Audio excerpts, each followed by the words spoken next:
Being a pioneer woman is not waiting until you're rich or famous or waiting for all your stars to be aligned. Welcome to Africa's Leading Ladies. My name is Patricia Esikote.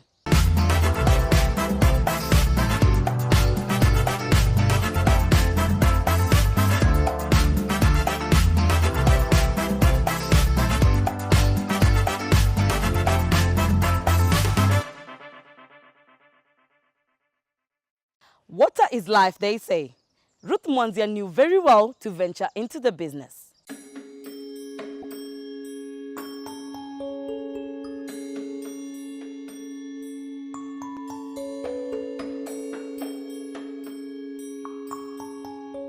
Koola Waters is a company that was founded back in 2014. We specialize in manufacturing, distribution, treatment and packaging of pure drinking water. We are KEBS certified and we are based in Karen off Marist Lane. So the reason why I actually decided to begin, or the history behind Koola Waters, this is because of my background. I grew up in Kitui. And if you know Kitui, it's a semi-arid area, and we don't experience a lot of rainfall due to the semi-arid climate. So we are affected by things to do with drought, water scarcity, water shortages. And I was also like, what can I do as a person to give back to my community and to address the water challenges? Then the other thing that also happened to me is that when I was in school, I happened to get an internship at a water farm. And from getting that internship, that's when I knew I actually wanted to go into manufacturing. And that's how Koola Waters was actually born.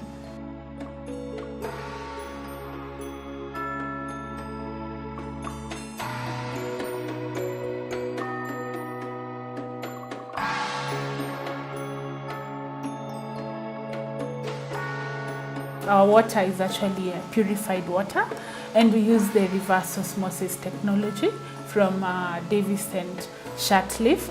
And there are actually many other types of water. There's mineral water, there's spring water, but ours is purified water because of the kind of technology and the kind of process that our water goes through, and the filtration also. The market has been good, but of course there's a lot of competition. Actually, that's one of our first challenges that we face, because again, you're coming into a market where there are a lot of multinational companies, and sometimes maybe they have a lot of budget, they can really advertise and all that. They can actually have branches everywhere in Kenya, and you're just coming in as a small player and everything. But one thing is that if you find your niche, you find your uniqueness, and then the other thing that also that helps us is the quality of our products and all that, because of the kind of filtration, the kind of stages our water goes through and everything. Our customers always tell us, you know, your water tastes so good, and they keep on coming back because of actually the quality and everything. And also we are very aggressive when it comes to sales and marketing and everything. And I also thank God because Koola Waters has actually been featured by media. I actually thank God for the media support that has been there for our brand. Then the other thing that we've also done a lot of marketing activities through social media, and also gone for exhibitions and everything, and have a good sales team. So at the end of the day, we actually end up being not only making profits, but being an impactful kind of business.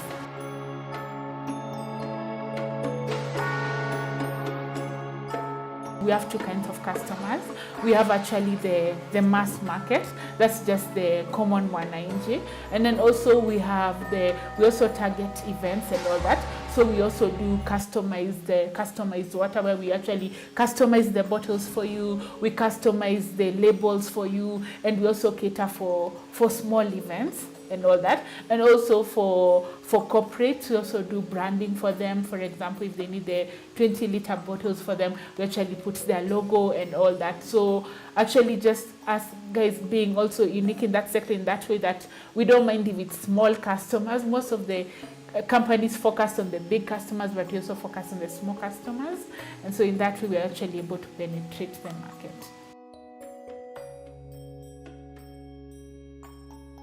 We have a delivery truck. We have and also we have a Nissan Vanette, and also we have a small pickup.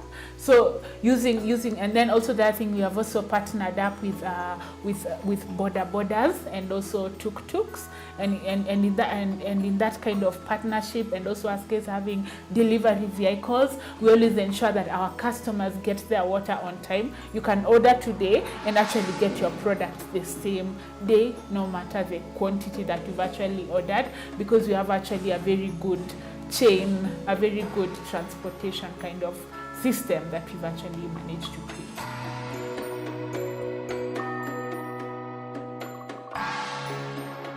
In terms of our sizes, we have different sizes. We have from 500 ml to actually the 20 liters. So we have 500 ml, we have 1 liter, we have 1.5 liters, we have the 5 liters, the 10 liters, and the 20 liters. And then also what you've asked is, apart from just what we do, what else we offer. So we also we are also in the planning stages, but we're just doing it. It's still in the planning stages, but we are testing the market. So we're introducing another component of healthy drinks. For now, we are doing the smoothies, but we are going to have teas, juices, anything that is healthy, and it's a drink and all that, because also we've seen a lot of our customers want to embrace the healthy kind of lifestyles, and they've been asking for it, and we thought we're not going to sparkling or flavored or even add some preservatives, but we'd rather go the healthy way and use no chemicals. Any venture, there are actually challenges, and as we view challenges as a way of us improving our businesses and learning from those challenges. As I had mentioned before, one of our biggest challenges was actually competition from multinational firms that are actually there and all that. And then also they are the Kenyan market is almost flooded with different brands of water. Some are counterfeit, some are not actually KEBS certified, and you find someone operating, sometimes they even pack like tap water, and they can sell at any price. And once you go there with the right pricing, you really have to be aggressive. You have to explain to the customer why your water is actually very different. So your competition has actually been one of our biggest challenges. Then at the beginning, one of the biggest challenges was actually getting my first 10 customers, because people would actually ask me, why should I buy your water? I've never seen your brand anywhere and all that, and are you sure you're not like a counterfeit product and all? And sometimes it required us guys to sacrifice, leave the sample there, leave a copy of the certification there, and then once they actually sustain that it's really good, they taste it, they know that, first just bring for me 1 bottle, bring for me 1 carton. And it was really challenging for us to get our first 10 customers, but we did that for almost 3 months and all, and after 3 months we started now getting results. Yeah, I really like your water, it's really good. Then now that's when, and then from those first 10 customers, we got a lot of referral clients. So those clients managed to get for us other customers, because they really got to taste the water and really understand our brand. Then I'd also say that also the kind of industry I'm in, it's also very capital intensive. So also as a startup, you're trying to just start up. So yes, issue to do with finances and everything. And at the beginning, you're not making profit because people don't know about your brand, and it requires you to purchase. So that time maybe you have employees, you're required to actually fuel your truck. So yeah, also the issue to do with finances sometimes is a factor.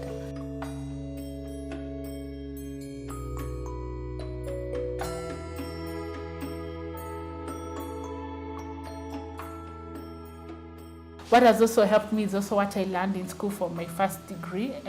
I did mass communication from African Nazarene University. I majored in electronic media, but still during that course I learned so much about marketing and communications, and also getting a short stint for my internship at a water farm, where I also got exposed to a lot of communication knowledge. So once I began, I decided to actually take advantage of the free publicity I could get. And the free publicity was actually through using my social media channels. Then the other thing I also decided to use was actually also journalists to actually also tell my story. And so I would actually just approach them, and they were very responsive. They're willing to carry out my story. So someone in like Kitui or Garissa or somewhere just reads my story and all that, because I actually worked with the mainstream media.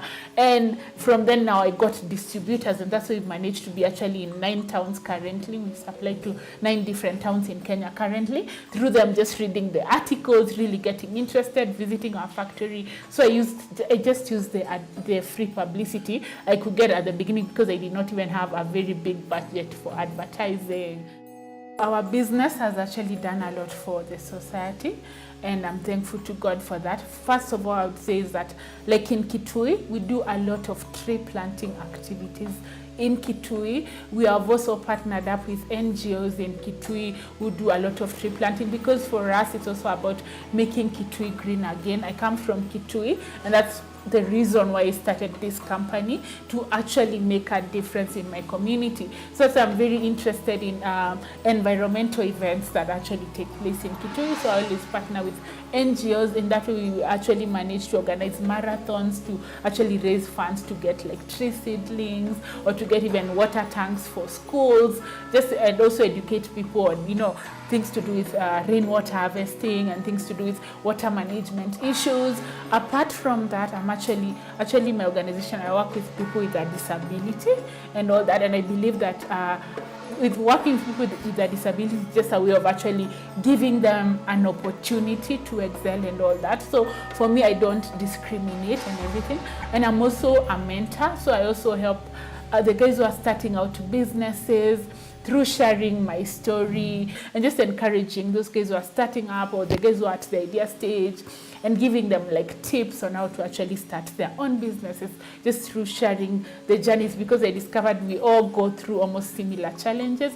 And if I've managed to build my company from scratch, at least up to now it is, I thank God, then I can be able to be, as a person, to be able to give back to the society in that way.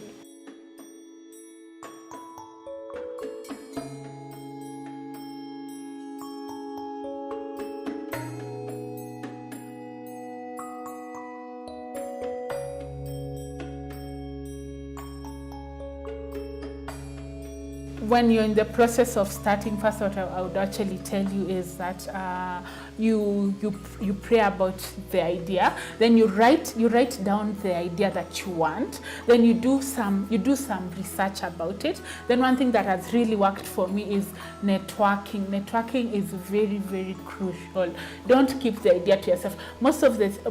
Actually, I think us young people, is because we're usually so scared of sharing ideas, because we believe someone has maybe more capital, someone will be able to implement it faster than me. No, it's through networking you actually meet up with partners, you actually meet up with investors. And it's also through networking where, for me as a person, I've actually also been able to meet up with some investors and actually coming to invest in Koola waters, but I still feel I'm not ready for that. But it's through that I've even met, my very serious customers, because I'm very active on LinkedIn, and I'm always going out for networking events, and just to go there and to learn. So it's very important and very key to actually network and everything. Then start with what you have. Don't look at the capital that you don't have.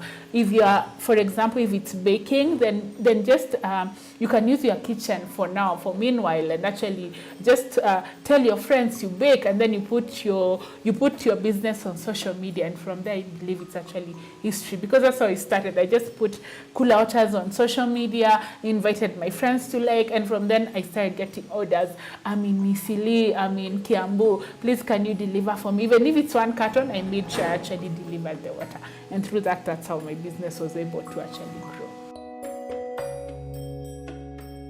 It's been a dream of mine that to actually not just be a Kenyan brand, but to be an African brand. So we are looking forward into expanding into other African countries, because first our dream was for Koola Waters to be a household name in Kenya, and I thank God because we've already taken steps and people are now relating to it. Now we are feeling now, because at least it's getting known there, then now we can expand to other East African and other African countries. So I just don't want it to be just a Kenyan brand, but an African brand with a difference.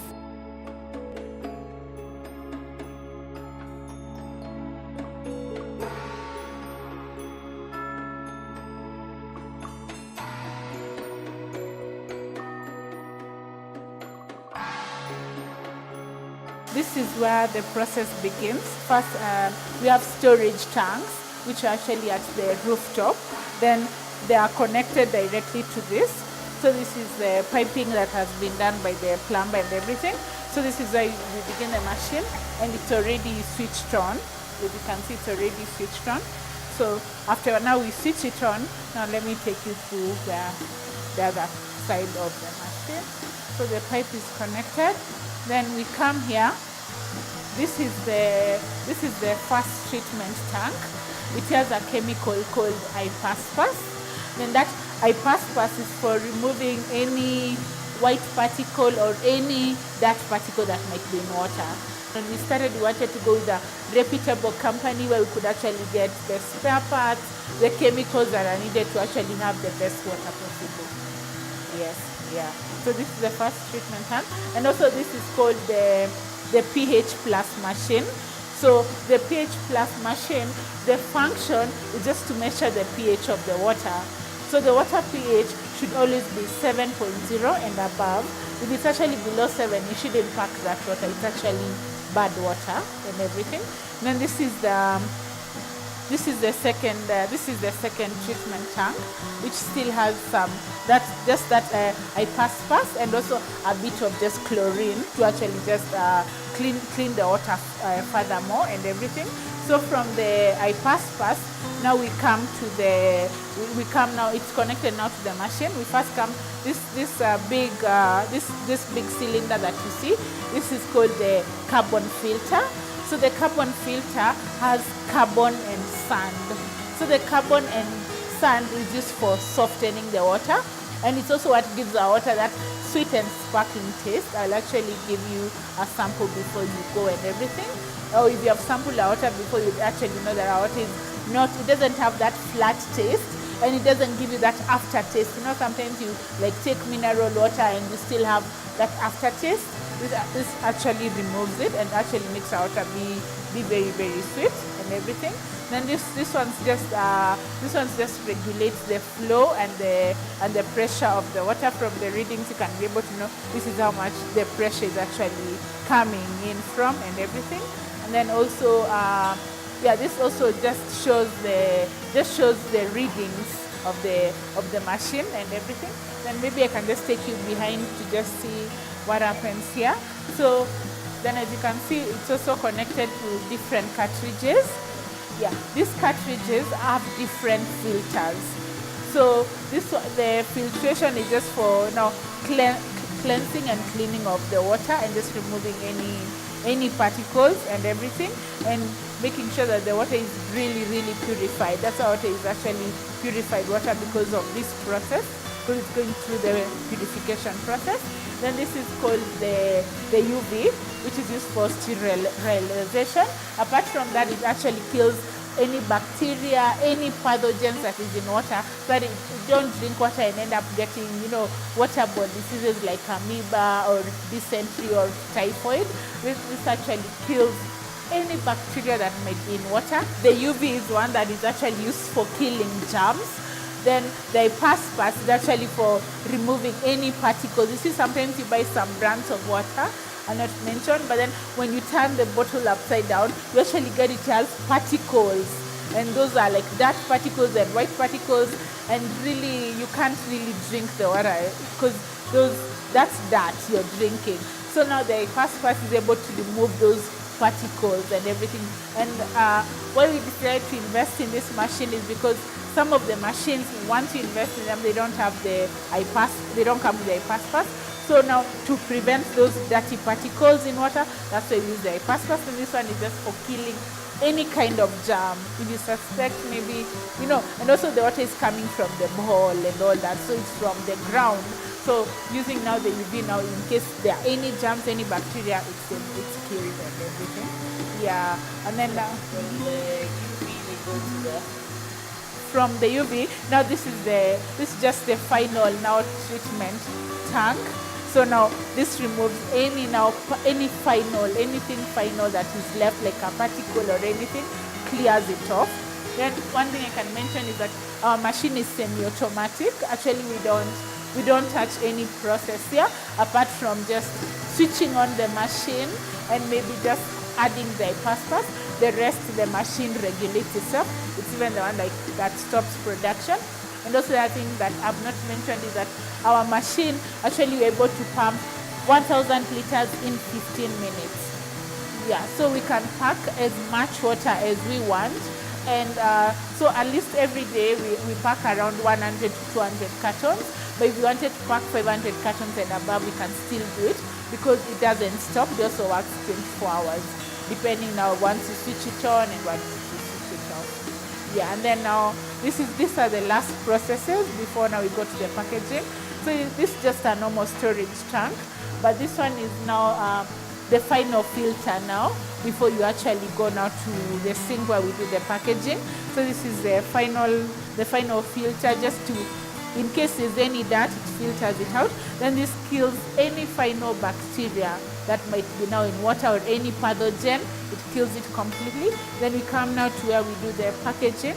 First, before we do the packaging, we actually usually wash the bottles, sterilize them and all that. Then afterwards now, we come here, we pack. So here we are able to pack the 500 ml to the 10 liters, and I can actually demonstrate it for you. This bottle, it's already been washed and sterilized. So this is so let me just demonstrate how we do it. So this comes, we pack the 500 ml. So we just put.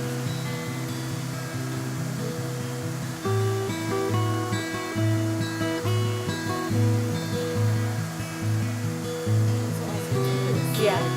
Where do you get your plastic bottles? Okay. So where we get our plastic bottles, we get them from Safe Pack Industries. They are based in Mombasa Road. That's where we actually get the bottle and the bottle top. Yes. So from there on, now I will just show you how we do the labeling and the sealing. So this seal, we get it from a company called Start Pack. They're also based in Mombasa Road. It's called a shrink wrap seal. This is because I'll show you, we use the heat gun machine to tighten it. So for us, it's before we used to do paper labels, but they are not very tidy. And sometimes you store the water in the fridge and then, it starts like scratching off because of the coldness. So we decided to go with the shrink wraps. These are from Start Pack. Yeah, so we just, so you put it and all that. So this is how, it's like just dressing a bottle. And then now, this is the seal. Then you just put the seal. You place the seal. Then afterwards, I'll show you how to use the heat gun machine. So let's just take a walk and show you.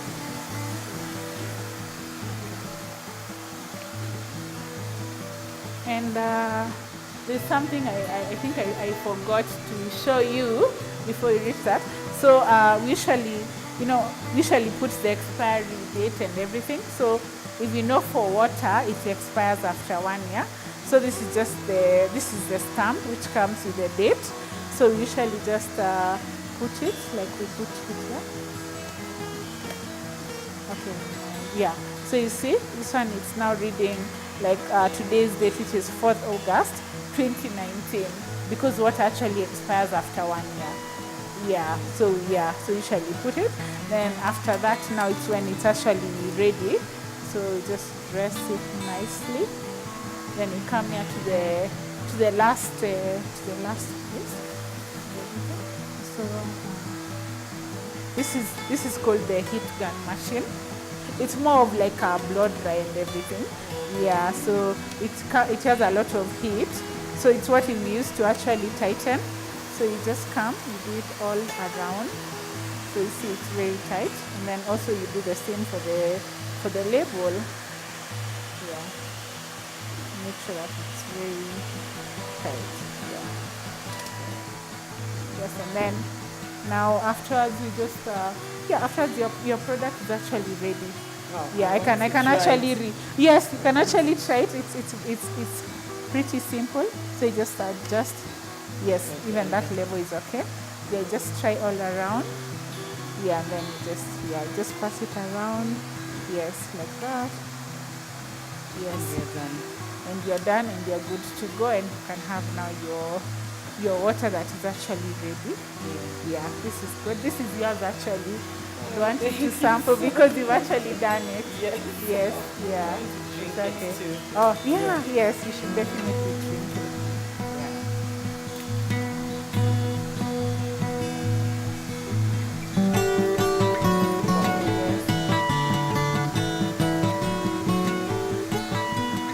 Very refreshing. For me, it's about doing the right thing. I would actually rather take the hard road and do the right thing. So I don't start my company and then all of a sudden I just come and close it down. So I decided even if it takes time, I would actually do it. So what I did, before even I started, I had gotten advice, I start with cabs. And yeah, cabs took a lot of time because they took around 3.5 months before we actually got the certification. And one thing with the government offices, you have to understand, they serve so many clients. So if you don't show your face up every single day, in a way, because of the many clients they have, they can actually forget you and all that. So one thing I would advise young entrepreneurs, even when you're venturing into the water manufacturing or into the water industry and everything, start with cabs because they have many other clients, and show your face every single day, and in that way they're actually able to remember you. They're actually able to see this person is actually passionate, and in that way it actually teaches you values of patience and perseverance.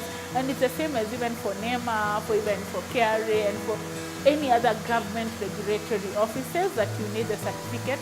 You have to wake up, go there every single day. Do not give up. This is your dream, and it's better to do the right thing instead of building a big industry and then all of a sudden you're told you have to close because of the certificate.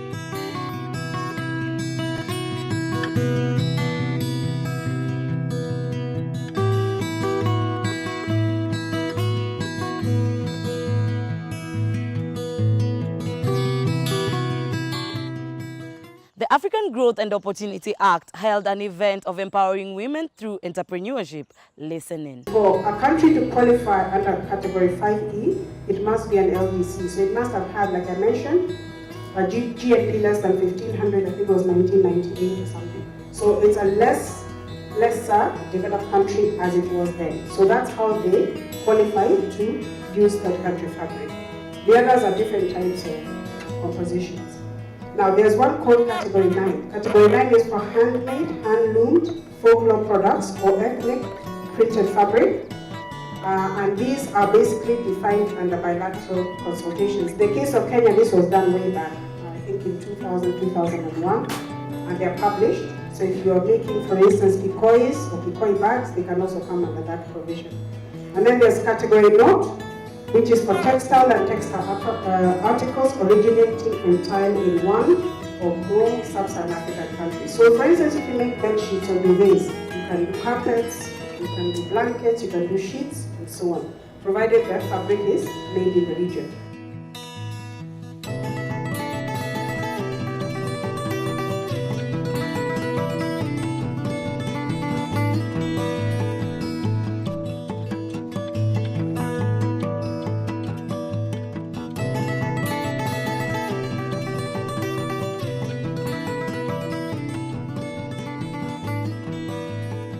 This is Wukeni creation. Actually, Wukeni, it's a Bantu name origin, coming from the Bantu. It's a Taita word, meaning Amkeni, wake up. Yeah. So the artist here is my husband. I'm married. He's studying, he's doing his master's in fine art at Kenyatta University. He's the one who makes this. Basically, our production is pottery and jewelry. We have the necklaces, earrings, and the bracelets, and the key rings. We make them with clay.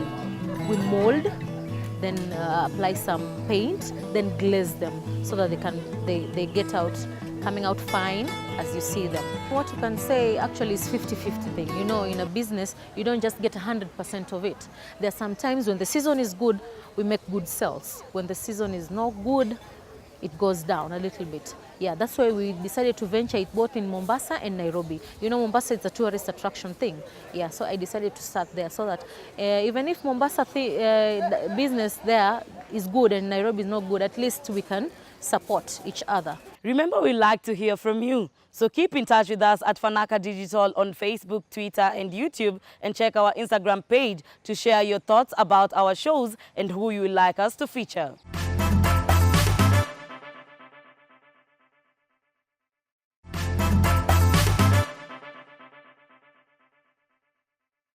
On our history segment, we look at a woman who led the Umoja wa Wanawake wa Tanzania.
On our business opportunity, we check on businesses you can start seated on your sofa.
That's all we had for you this week. But remember to keep in touch on Facebook and Twitter and keep the conversation going. For now, take care. We will see you once again next week.